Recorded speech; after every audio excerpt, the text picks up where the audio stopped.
I'm going to tell you about the 10 assumptions on mental illness.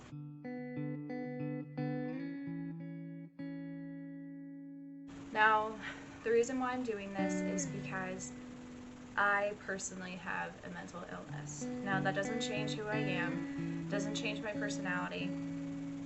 Okay, maybe it does a little bit. But it doesn't define me. And my mental illness has really shaped my life, really put me into perspective of what I am so grateful for, what family and friends of support that I have, and so many things that are just crazy enough for me to be so just unbelievably overjoyed with all of the things that I have in my life. So with my mental illness, it started when I was in high school. I was a freshman in high school, and it started. There was no warning. It just happened. And we didn't know what it was for a very long time. I was immediately on so many different levels of so many different thoughts and feelings. It was something that I would never wish upon anybody. No matter how upset I am, no matter how angry or just completely, I don't know, it's just something that I would never wish upon anybody. And my mental illness is bipolar depression with psychotic features.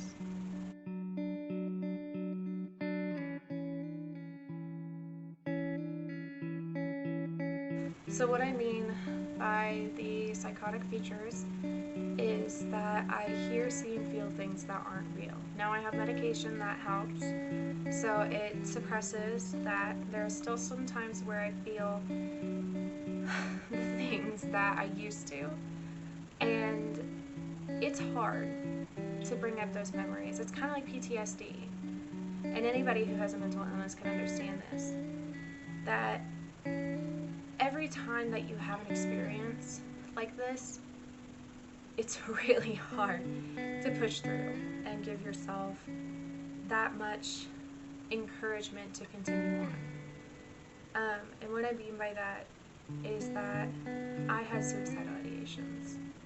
And what I mean by suicidal ideations is I would have thoughts about suicide. I know this is a really hard topic, and especially for me starting out on this channel, but I want to have you guys understand me and understand the behavior that I have, and that shouldn't change anything that you see on me, about me. And most people don't even notice, because a lot of people with mental illnesses are very good at hiding their emotions.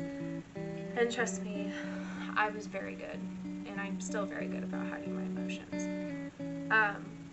But I've had it since I was a freshman in high school, so that was like 2014. So 6 years has been going on, and it's a roller coaster. So the mental illness part is just a part of my life. I didn't ask for it, it just became part of my life.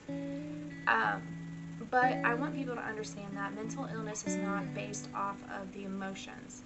It's based off of the chemical imbalances in your brain. And the chemical imbalances in your brain can have you react differently. And just because you act differently doesn't mean that it's not normal. Nothing's normal. There's no such thing as normal. Everybody is different in their own way. Everybody deals with their stuff in so many different ways. And know that people with mental illnesses do deal with people and emotions and situations very differently, because some things can trigger other things. And it's so hard to try to tell people and understand what it's like, because nobody knows, and there's no one person that can relate, because it's your own chemical imbalance. It's just you. So my mental illness is obviously very different from most people. There are very, very, very few people that have the same mental illness that I do, which is good in a way. because that's not an experience I want anybody to have. And it really does suck. It really does. And it's hard sometimes to deal with it. And reaching out is one of the hardest things. And you want to make yourself look normal. You want to make yourself look like you're happy as can be. And you want to show people that you're just the same as everybody else. And it's hard to do that because you're so different. And like I said, there's no such thing as normal. There is no such thing as normal. And the feeling of that really hits home for me. So what I mean by just the overall feeling of the emotions that I feel are so hard. Very hard to deal with sometimes. And people that make assumptions about other people are truly wrong. They base things off of what they see and not what they know. And that's why I'm going to clear up some of these assumptions. So let's get started with that. So the first assumption is people with mental illnesses are dangerous and violent. That is not true. In some cases, maybe. But that is not true. Just because you have a mental illness doesn't mean that you should have a label with it. That you are a label. You're not. At all whatsoever. You are not a label. And people who do put labels on you,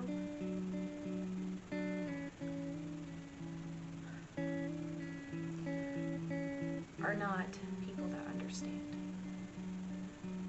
And sometimes you just gotta help them understand, or show them, or maybe you just ignore it.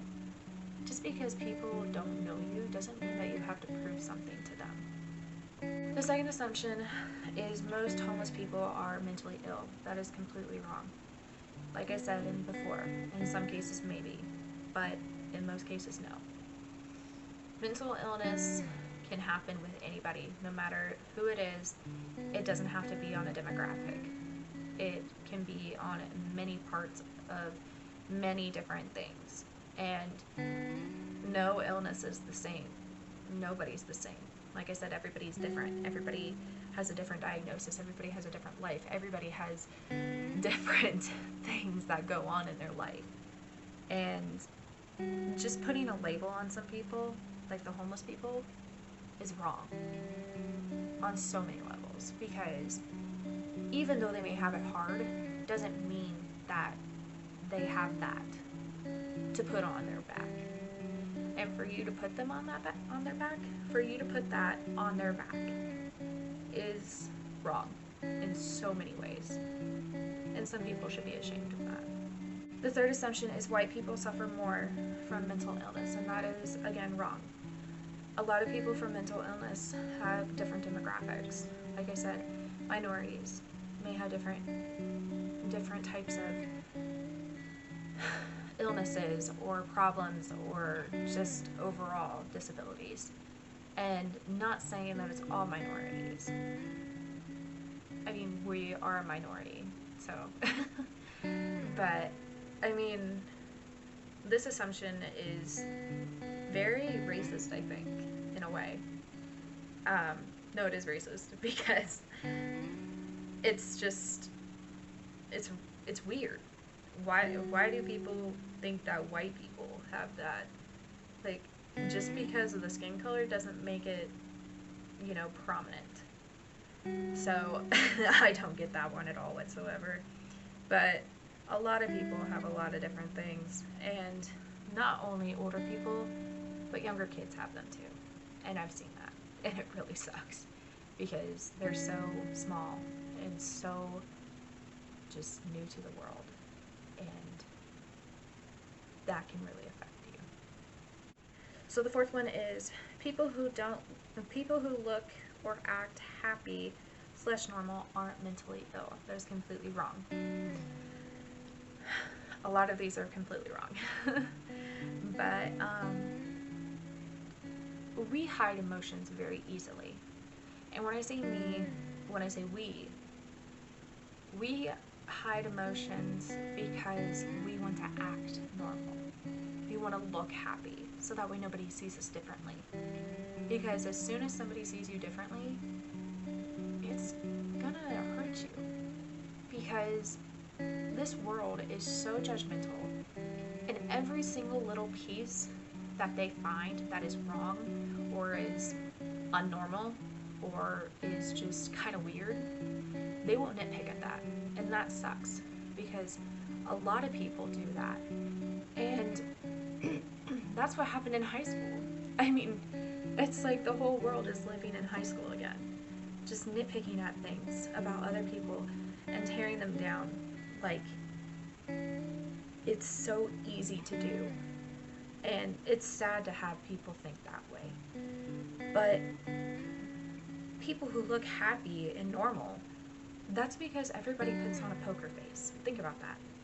Poker faces are definitely in here and in the mix. So the fifth one is people with mental illness are at fault because they don't have enough willpower to change. This one got me, I'm gonna tell you. It's not about the willpower. It's not about that. Willpower is something that you can control. Mental illness, that you cannot control that. No way that you can control that. Like I said before, that is a chemical imbalance in your brain. So how the hell are you supposed to control your chemicals in your own body? We only use a certain amount of percent of our brain, which I don't know what that is, but still, I mean, it's just something that people don't understand. Like, we don't have the willpower to change anything. It's taken over us. It takes over our body. So how the hell are we supposed to do this without help? And if we didn't have help, where would we be? Probably 6 feet under, to be honest. Number 6, mental illnesses and physical illness are separate. No. Mental illness can have a physical effect on you. With me, that's a definite thing, because the feelings that I have and the feelings that I exhibit can really change what my body does. And with the with the psychotic features that I have, hearing, seeing, and feeling things, that is physical and mental, because I can't control that. Mentally, I can't control what I feel like that's touching me. Mentally, I cannot control what I can hear. Mentally, I cannot understand what I see.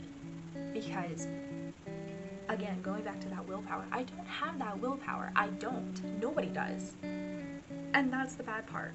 But those two things are not separate. In some cases, maybe, but they are not separate. Number 7, people with mental illness need medication. Yes and no. What I mean by that is people with medication, people who are on medication doesn't automatically mean that they have a mental illness. Doesn't mean they automatically have a problem. Maybe they want to be on medication because they feel like that would boost their confidence or boost their type of lifestyle, like the apple cider vinegar diet. That has a pill for it. That doesn't do anything. That doesn't mean that you have a mental illness. But not always is it necessary, because people can cope differently. And sometimes when people can't cope, we use medication. We use different alternatives to help everybody, to help us in order to live out daily life. And in my case, I do have to have medication. But if it weren't for that medication, I wouldn't be here. I wouldn't. And that really does suck. So number 8, mental illness defines the sufferer. Not at all. No. It does not define the person. Ever.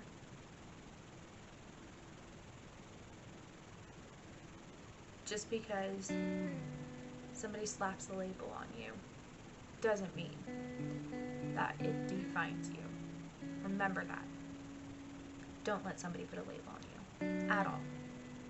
It is your life, it is your decision, and it is your choice to make a life that is livable and that is sustainable. Sufferers, that's a big word. And I believe that it's a bad word in this situation. Number 9. So there are fundamentally different people. Like I said before, everybody's different. Nobody is the same. And just because we have different feelings doesn't mean that we're different. I mean, people go through different experiences than anybody else. I mean, nobody has the same experience because you're not in the eyes of another person. So why can somebody say that we're different people? Because there's no such thing as normal. There's no such thing as just living life the same as somebody else. It's fundamentally different people. That's not okay. And again, that's another label. Definitely another label. Which I don't think is right at all whatsoever. And the final one, number 10. All mentally ill people keep it to themselves. I gotta tell you, that one's kind of true. I mean, for me at least. Not maybe some others. But for me, I did keep it to myself for a long time. But at the same time, I'm doing it right now. I'm not keeping it to myself. I'm not keeping it to shield anybody away from my life. And dealing with a mental illness doesn't mean that it's another type of thing that you have to deal with throughout the day. Yeah, you have to take your medicine. Yeah, that's a big thing. Yeah, you have to wake up every day and do your chores or go to work or do this or do that to make a daily functional day, have a functional day. But I don't understand why people put labels. I don't understand why people make assumptions about people who they don't even know. Like, how? Why? Is it something that I'm missing in reality? Probably. But you know, things happen and we have to, as a society, to accept things no matter how hard they can be. No matter how crazy it is, how ridiculous, how just overall insane things are. Not saying that we're insane, but in a way. Just we put ourselves in this box and nothing can come into it because we don't want anything to come into it. So why would you keep yourself in that box and not branch out and get to know people instead of keeping it in your own little box, observing it from your little box, and then make assumptions about other people?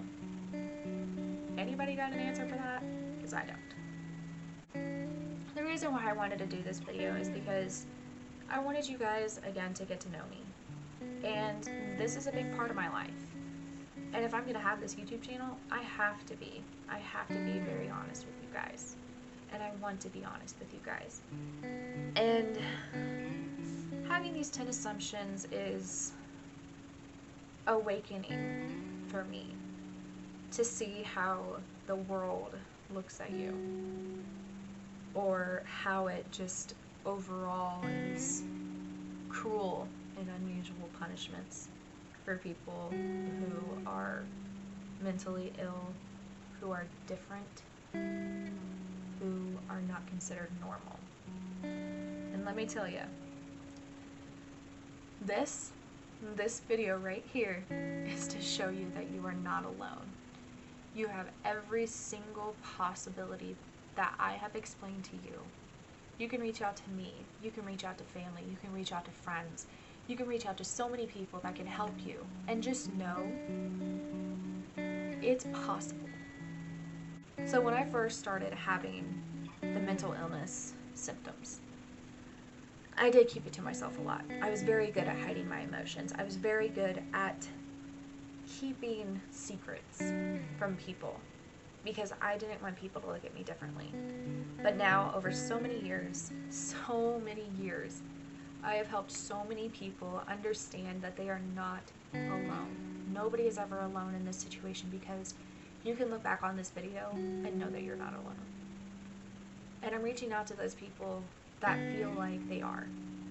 Just know that there's a lot of things that you can do in order to get help. And don't keep it to yourself. Reach out to somebody. Reach out to a family friend or a doctor who can help you understand that you're not alone. And there are things that we can do to lessen this problem. Not even a problem, to lessen the situation. And that was the biggest and hardest thing for me, is to look for help. So, again, that's the end of my rant, and that is the end of this video. So I hope you guys enjoyed this. Give it a like, subscribe to my channel, and turn on the notification bell so that way you will be notified every time I post a video. And hopefully we can have some really deep talks about this later on in the channels. So, I hope you guys have a great day. Thanks.